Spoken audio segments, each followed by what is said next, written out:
My name is Sandra, and my story might seem like one of those perfect fairy tales that take a dark turn. From the outside, I had it all. A booming career at a high-profile tech company, a beautiful 2-story home that I bought myself, and a seemingly loving relationship with a man named Daniel. He was charming, good-looking, and we shared a lot of interests, traveling, art, and even a similar sense of humor. Or so, I thought. But let me take you back to where the cracks first showed, to our wedding day, a day that was supposed to be one of the happiest of my life, but instead left me puzzled and concerned. I should have seen the red flags fluttering wildly in the wind, but I was too enthralled by the spectacle of love.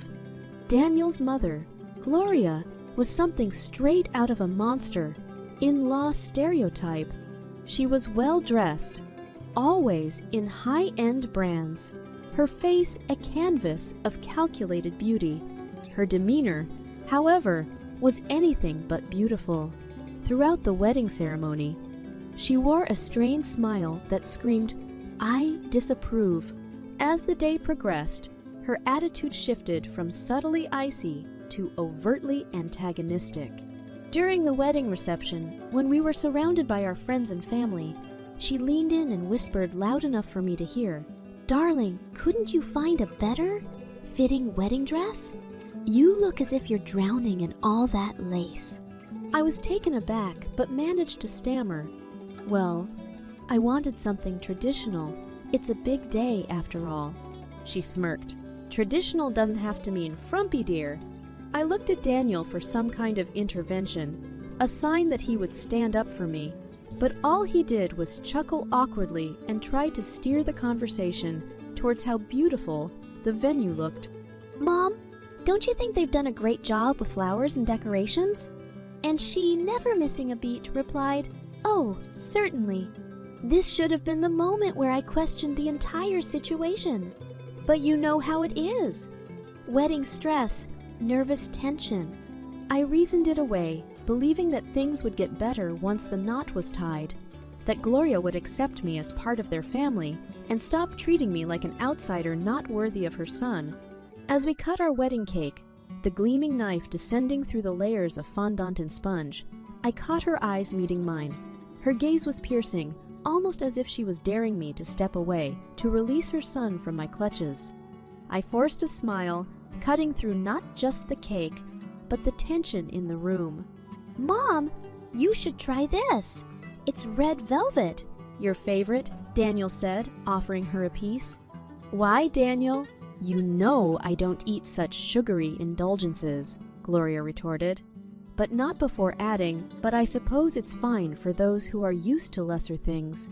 That night, as we drove away, tin cans clattering behind our car and "Just Married" painted on the rear window, I felt a pit in my stomach. There was something terribly wrong, and deep down I knew it. But the illusion of happiness, the spectacle of love, was too strong, too blinding. I convinced myself that things would settle down, that Gloria would come around, and that Daniel would finally step up and be the man I thought he was. And so, ignoring that gut feeling, I stepped into a marriage, a commitment that was supposed to be founded on love and respect, but was instead shadowed by doubts and dominated by a person who should have had the least say in it, my new mother-in-law. Little did I know that this was just the tip of the iceberg, a mild prelude to a series of events that would shake the very core of my being. The first few weeks of marriage felt like walking on a tightrope. The tiniest imbalance threatened to tip me over. Daniel and I moved into my house, the one I'd purchased after years of hard work and late nights at the office. It was a cozy 2-story space with charming architectural details, French windows, hardwood floors, and a small yet well-tended garden. This was supposed to be our nest, our sanctuary, away from the world. Instead, it became an arena, and every visit from Gloria was a battle. Each arrival of hers felt like a whirlwind tearing through my carefully arranged home. I put in effort to prepare her favorite dishes, make sure everything was immaculate, and choose topics for conversation that were neutral. Yet her hostility never wavered. It only seemed to intensify. Gloria would sashay into my kitchen, her eyes scanning the countertops and cabinets as though she were an inspector looking for a violation. "Oh, I see you still buy store brand cereals. When I was a young bride, I made sure everything in my pantry was organic and locally sourced," she'd say. "I like these cereals, and they're practical for our busy schedules," I'd respond, trying to hold my ground. Gloria would smirk, turning her attention to Daniel. "Darling, do you like these cheap cereals? Is this how you want to start your mornings?" Daniel, perpetually caught in the crossfire yet refusing to take a stand, would chuckle nervously. "Mom, let's not make a big deal out of cereals, okay? Sandra's a great cook, and I love her food." It wasn't just the kitchen. Gloria criticized my taste in decor, questioned my career choices, and made snide comments about how I managed the household. She'd pick up a framed photo from the living room table and say, "This frame is rather kitschy, isn't it? Doesn't match the ambience." "What's wrong with it?" I'd challenge. "It's quirky and adds character to the room." "Character is one thing, dear. Taste is another," she'd shoot back. Daniel would stand there, never interjecting, never defending. "She's old school, Sandra," he'd say later. "You can't teach an old dog new tricks." I would look at him incredulously. So I should just endure her disrespect in my own home? "Is that what you're saying?" He'd sigh, dodging eye contact. My eyes would widen at his lack of support. The question isn't whether I can handle her. The question is, why should I have to? Daniel had no answer, and it infuriated me. His mother's behavior was shredding the normalcy I had envisioned for our life together, and he, the person who was supposed to be my partner in this journey, was standing on the sidelines, watching the show but refusing to be a part of it. This tension wasn't just between me and Gloria. It started to seep into my relationship with Daniel, souring our conversations, infecting our quiet moments, and leaving a trail of questions that neither of us was willing to confront. The veil of romance had lifted, and I was beginning to see the flaws, the cracks in the foundation of our relationship that no amount of love or commitment could repair. Our marriage was becoming a house of cards, and it was only a matter of time before the entire thing would collapse. I knew it, Daniel knew it, and most disturbingly, Gloria knew it too. And yet, we all played our parts in this dysfunctional theater, hoping against hope that somehow things would magically get better. But life isn't a fairy tale, and some problems don't just disappear when you close the book. This was our reality, a shattered normality that couldn't be pieced back together. And it was about to get much, much worse. For months, the tension built up like a brewing storm, each confrontation a darkening cloud that threatened to break at any moment. Amid all this, I found out I was pregnant. At first, the news felt like a glimmer of hope, a silver lining that might mend the fractured relationships and bring us closer as a family. A new life, a fresh start. I envisioned us as a happy family, imagined Daniel stepping into the role of a caring father, and even fantasized about Gloria softening up at the prospect of becoming a grandmother. With a cautious heart, I told Daniel. "I've got something to tell you," I began, my fingers nervously entwined. "I'm pregnant." For a brief moment, his eyes lit up. "Really? That's great news, Sandy." I smiled, relieved. "Do you think this will make things better? Between your mom and me? I mean..." He paused, his face turning serious. "I hope so. A baby changes things. It changes people." Optimistic but naive, we decided to share the news with Gloria, almost as if she had sensed the news already. She showed up at our doorstep with her luggage in tow. Her face was a mask of calculated excitement. "Mom, we have something to tell you," Daniel started. "Sandra's pregnant." For a second, I saw a flicker of something in Gloria's eyes. Surprise? Happiness? but it was quickly replaced by her usual steely expression. "Well, this certainly is news. Congratulations, I suppose. And, there's more," Daniel added hesitantly. "We'd like you to be a part of our child's life, to share in this joyous time with us." Before I could interject, Gloria responded, "Why, that's wonderful. You know what? I think I should move in. After all, Sandra will need all the help she can get." My heart sank. This was not the solution I had in mind, not the change on the horizon that I had anticipated. But before I could voice my concerns, Daniel answered, "That sounds like a good idea, Mom." "What?" I snapped, unable to contain my disbelief. "Daniel, can we talk about this in private?" Ignoring my plea, Daniel moved forward to help Gloria with her bags. "Mom, let me show you to the guest room." Left alone in the foyer, I felt as though the walls were closing in on me. The weight of my new reality sank in. Not only was I bringing a new life into an already complicated family dynamic, but I was also now going to be living under the same roof as my mother-in-law, the woman who had made it her mission to belittle and undermine me at every turn. As I ascended the stairs, passing by the guest room where Gloria was unpacking her things, I couldn't help but think about how life has a funny way of giving you exactly what you don't need. I thought having a child would be the glue that binds, a change for the better. Instead, it looked like it was going to be the fuel that would ignite dormant tensions and bring existing issues blazingly to the forefront. As I lay in bed that night, staring at the ceiling and contemplating my increasingly complicated life, I couldn't shake off a feeling of impending dread. I was at a crossroads, facing decisions that would impact not just me, but the life growing inside of me. One thing was clear: things couldn't continue like this. For the sake of my unborn child and for my own sanity, something had to give.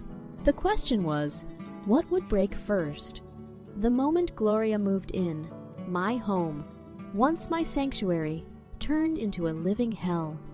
The invasion was not just physical, it was emotional, a constant undermining of my autonomy and space. Gloria took it upon herself to rearrange furniture, change settings on household appliances, and even throw away items she deemed unnecessary. But it wasn't just about things. It was about control. With each passing day, her grip tightened, her rules became law, and my sense of agency dwindled. She'd scrutinize my every move, making sure to comment on how a real mother would do things differently. "Do you really think you should be eating that? You're pregnant, not eating for 2 adults," she'd taunt as I took a slice of pizza. "I think I can decide what's best for me and my baby," I'd counter, my voice tinged with exasperation.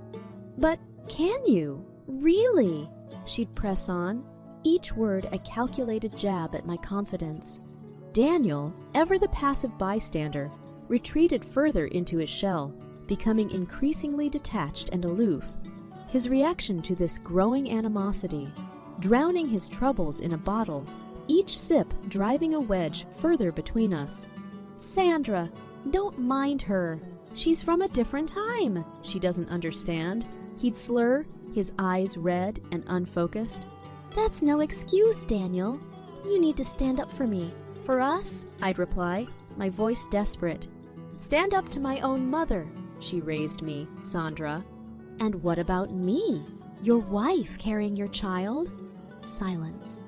The situation reached its boiling point one awful night when I was 5 months pregnant.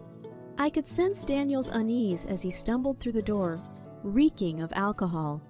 Before I knew it, we were in the middle of yet another argument, voices raised, words like knives. "You've got to set some boundaries, Daniel. I can't live like this anymore," I yelled, my patience worn thin. "And what do you want me to do? Kick my own mother out," he retorted, his voice rising with each word. "At least make her respect our home, our rules." "You're just overreacting because of the hormones," he sneered. "That was the last straw. If you can't stand up for me, you're no better than she is." In a drunken rage, Daniel lashed out. His fist connected with my stomach, and the world spun out of control. Pain surged through my body, and before I knew it, I was falling into darkness. When I came to, I was in a hospital room, the sterile white walls closing in on me. The doctor's solemn face confirmed my worst fears. I'd lost the baby. As I lay there, grappling with my new reality, Gloria walked in. No remorse, no guilt, just a mask of feigned concern. "I heard about the miscarriage," she began, her voice dripping with insincerity. "Such a tragedy. You know, this house will be too big for you now. How about you give it to me? I'll take good care of it." Her audacity left me speechless, and in that moment, something inside me snapped. The fragile threads holding my chaotic life together broke, and I realized I had nothing left to lose. "Get out!" I hissed, my voice low but firm. "Get out of my room! Get out of my house! And get out of my life!" Gloria recoiled, her eyes widening in surprise. She had underestimated me, and that was her mistake. I might have lost a lot, but I hadn't lost everything. I still had my voice, my agency, and a newfound clarity. It was time to take back control, whatever the cost. As she left the room, it became abundantly clear. The facades were shattered, the illusions broken. The road ahead would be difficult, but I knew one thing for certain. It was time for revenge, and there would be no holding back. As I lay in that hospital bed, waves of emotion hit me like a freight train. Grief for the life that would never be, anger at Daniel and Gloria for breaking what was once whole, and a searing clarity that something had to be done. Discharged from the hospital, I returned home. Not the home brimming with hope and dreams, but a battlefield marred by betrayal and fraught with tension. Daniel wasn't there. He had been arrested after the incident. Gloria, however, was in the living room, the audacity alive and well on her face. "Sandra, we need to talk," she began, seemingly unfazed by my cold demeanor. "No, we really don't," I replied, cutting her off. "What we need is a lawyer, because this ends now." For the first time since I'd known her, I saw a flicker of doubt in Gloria's eyes. "You wouldn't dare."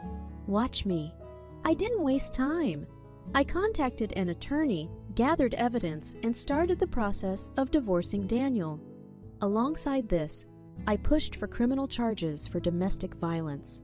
The trial was brutal, the courtrooms suffocating, but each appearance was a step towards justice, towards reclaiming my life. "Sandra, you can still reconsider. Drop the charges. We can talk this out," Daniel pleaded during one court session, his face gaunt, his voice shaky. "Talk it out. Like we talked it out all those months when your mother humiliated me, and you chose the bottle over your wife." "No, Daniel, it's far too late for talking." His eyes dropped to the floor, defeated. "Gloria was summoned to the stand. Is it not true that you encouraged your son's behavior? That you instigated conflict between him and Sandra?" My attorney questioned, laying the groundwork for what would be her legal downfall. Gloria was defiant, but even she couldn't argue against hard evidence, recordings and testimonies that revealed her malicious intent. The court's verdict came as a much-needed reckoning. Daniel was sentenced to 5 years in prison for domestic violence. Gloria was ordered to pay $40,000 in compensation and was legally bound to vacate my home. As the judge announced the sentences, I felt an indescribable sense of relief wash over me. It wasn't the jubilant victory one might expect. It was the sobering realization that justice, though served, came at a steep price. Gloria turned to look at me, her eyes burning holes into my soul. "Is this what you wanted?" I looked back, unflinching. What I wanted was a family. What I wanted was a home filled with love and respect. But you took that from me. So yes, this is what I want. Justice. And so, I stood there, my heart heavy, but my conscience clear. The breaking point had come and gone, leaving behind a woman renewed by her own resilience, fueled by her own strength. and guided by her own moral compass. I had lost a lot, but in the process, I had gained something invaluable, the courage to fight for myself. And as I walked out of that courtroom, I knew this was just the beginning of a new chapter, a new life, one where I called the shots, where my voice mattered, and where justice wasn't just a word, but a lived reality.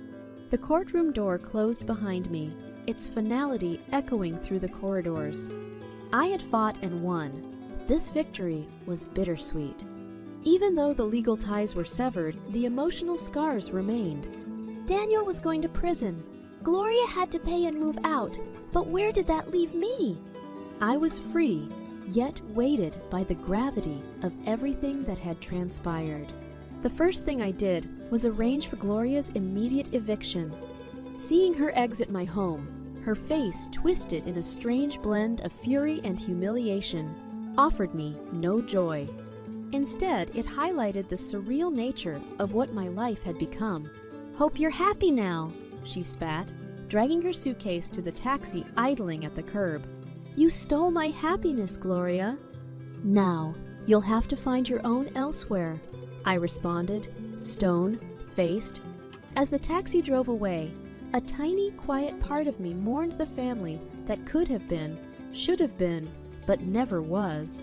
My next task was rebuilding my life. I returned to my job, throwing myself into work with an intensity that alarmed even my closest colleagues. "Sandra, you've been putting in a lot of hours lately. Is everything okay?" My friend and coworker, Emily, asked me one day. "Work helps me focus, helps me forget," I answered, avoiding her gaze. "Sandra, you won the battle, but don't lose yourself.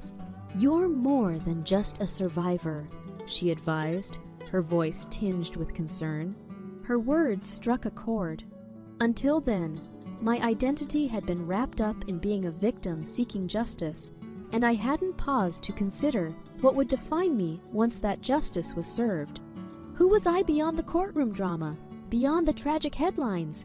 It became clear that I needed to find balance, to confront the emotional quagmire I had avoided. I sought therapy to deal with the trauma, slowly realizing that even though I had won legally, the emotional victory would require a different kind of struggle. No lawyer could argue this case for me. It was a solitary journey to self-discovery and healing. During this period, my therapist posed a question that would serve as my reality check. "What do you want from your life now, Sandra? Justice has been served, but what does Sandra want?" I looked out of the window, taking in the mundane sights of a world that had kept spinning while mine had fallen apart. I want peace. I want to rebuild myself without being haunted by the past. I want to be more than just a headline or a cautionary tale. "Then let's work on making that a reality," she said, offering the first stepping stone on a new path I was carving for myself. As the weeks turned into months, my focus shifted from what had been done to me to what I could do for myself. Instead of dwelling on what was lost, I concentrated on what could be gained.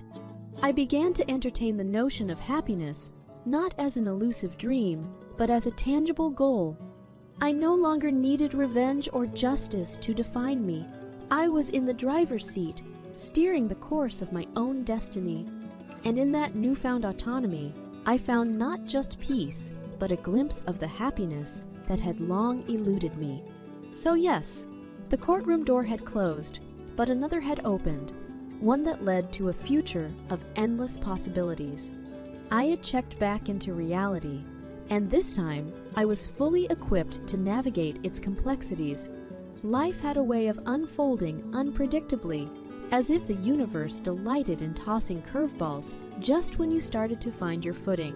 The chapters of my story were penned with equal parts tragedy and triumph, and as I navigated through the labyrinthine maze of my existence, I was about to stumble upon its most uncanny twist yet. Months had passed since the courtroom battles, and I was settling into a version of life that felt almost normal, or as normal as it could be. Therapy was helping, work was rewarding, and the once deafening silence of my home had given way to the hum of solitary contentment. One day, while attending a company event, I crossed paths with Alex, an old college friend.